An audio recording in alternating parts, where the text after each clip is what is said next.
C'est la dernière étape de la tournée de la ministre de l'Énergie, Dr Ramatou Mahamatou Toin, dans les différents cantons du département de Mont-Ili.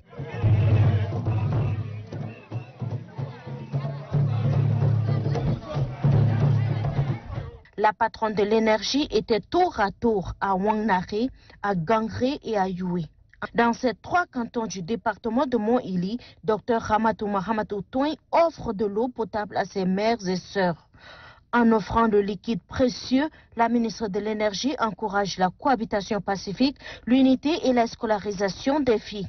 Nous sommes très nombreux. Nous sommes une force de développement. Nous sommes une force pour le Tchad. Et du coup, cette force, nous devons l'utiliser positivement. Et ceci, ça ne peut se faire qu'à travers l'éducation. Que les filles aillent à l'école jusqu'au niveau supérieur pour que demain, nous ayons des cadres. Si vous êtes content que votre fille est ministre aujourd'hui, c'est parce qu'elle est allée à l'école. Qu'on soit reconnaissant à l'endroit déjà de la première dame qui, à travers sa fondation Grand Cœur, a mis à la disposition des femmes du Mont-Ili des équipements qui peuvent leur permettre d'améliorer leurs conditions socio-économiques à travers des activités agricoles. Très ému par le geste de la patronne de l'énergie native de la province du Maïkébi-Est, les bénéficiaires et les autorités administratives se sont relayés pour exprimer leur gratitude. Tous estiment que cette dotation vient soulager leurs souffrances et allège leurs conditions de vie. Dans le même sillage, Dr Ramatou Mahamatou Toin a concrétisé le projet d'éclairage de Youé. Elle a également remis des matériels de la Fondation Grand Cœur au groupement féminin de canton Youé. Par le préfet du département de Mam et le maire de la commune de Goundi, le gouverneur de la province du Mandoul, Mme Diamra Betolga, a tenu un meeting à la tribune de la ville de Goundi. Le maire de la ville de Goundi, Doubra Yangaba Joël, a souhaité à la délégation provinciale un bon séjour dans la ville de Goundi. Le préfet du département de Mam, Mme Loyam Fatime Suzanne, a présenté la carte postale de l'identité administrative de Mam. Les mots auxquels est confronté, en l'occurrence, l'insuffisance des enseignants qualifiés dans l'enseignement primaire, moyen et secondaire. Le gouverneur de la province du Mandoul, Mme Diamra Betolga, a dans son adresse abordé la question de la cohésion sociale basée sur le respect de l'amour du prochain dans un espace fraternel de traitement amiable des problèmes intercommunautaires afin d'éviter toute effusion de sang car tous nous constituons le même tissu sociétal. L'administratrice provinciale du Mandoul, Mme Diamra Betolga, a remis à la population de Goundi 30 000 cache-nez, des cartons de savon, sacs d'écoliers, des gels hydroalcooliques et des kits de lavage de mains offerts par la Fondation Grand Cœur. Dans la même lancée, le gouverneur de la province du Mandoul, Mme Diamra Betolga, a posé la première pierre de construction du bâtiment administratif du préfet de Mam sur le fonds local estimé à plus de 11 millions de francs CFA.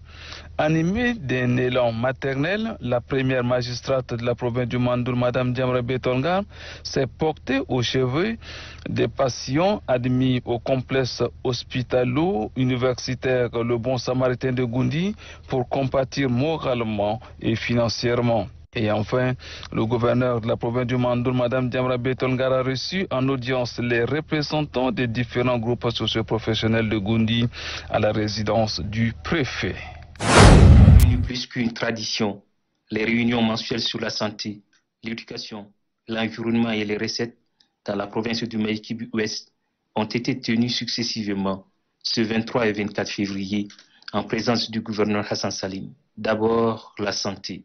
La présentation globale de la situation sanitaire dans le Maïkébi-Ouest par le délégué de la santé indique une amélioration en ce qui concerne la pandémie de coronavirus. Cependant, nombre de médecins de district relèvent l'absence totale de la chaîne de froid qui remet en cause l'efficacité de la couverture vaccinale dans la province. Un manque de personnel qualifié dans les centres de santé est aussi notifié. Concernant l'éducation, c'est les sempiternels problèmes qui rongent le système éducatif tchadien qui ont été présentés lors de cette réunion mensuelle.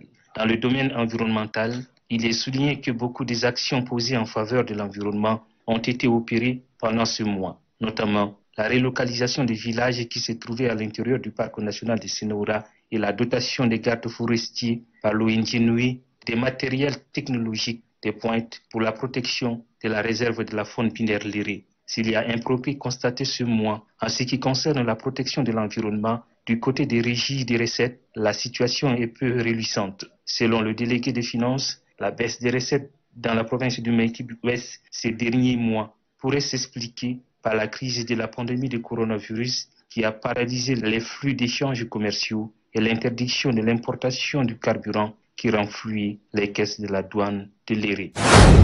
La station provinciale de l'Unama de Massénia, chef-lieu de la province du Chariba-Grmi, change de sous-directeur.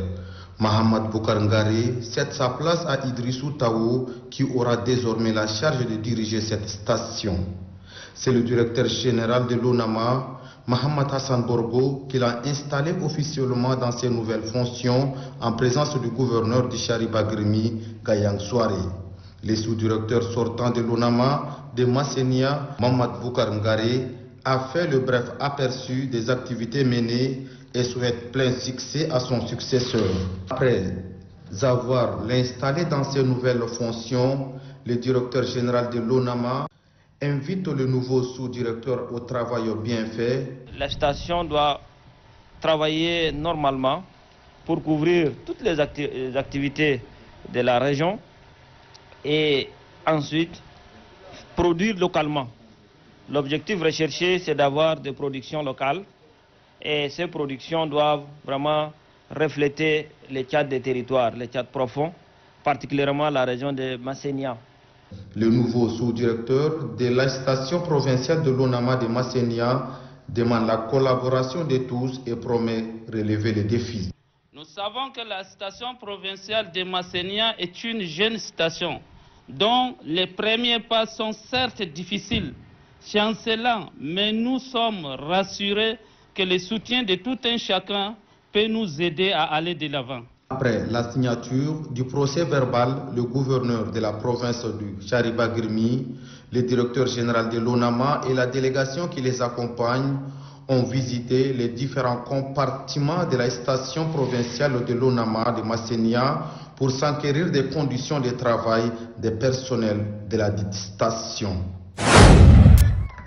Une opportunité à jamais pour moi de rendre un hommage mérité au marshal du Tchad, Idriss Déby Itno, président de la République, chef de l'État et chef du gouvernement, qui dans sa politique de la 4e République a dit davantage responsabiliser les chefs traditionnels en renforçant leur pouvoir. C'est en vue de stabiliser la paix chèrement acquise afin de renforcer la résilience de la cohabitation pacifique des différentes communautés tant prônées. Qu'ils reçoivent ici ma profonde gratitude renouvelée pour la confiance que le marshal du Tchad, Idriss Déby Itno, accorde à ma modeste personne en me confiant la gestion du sultanat du Dartama, après avis du conseil familial. Pour ce faire, je lance un vibrant appel à tous les cadres ressortissants, à la diaspora et à toute la population du Dartama de bien vouloir m'apporter leur contribution pour le développement socio-économique et culturel du département.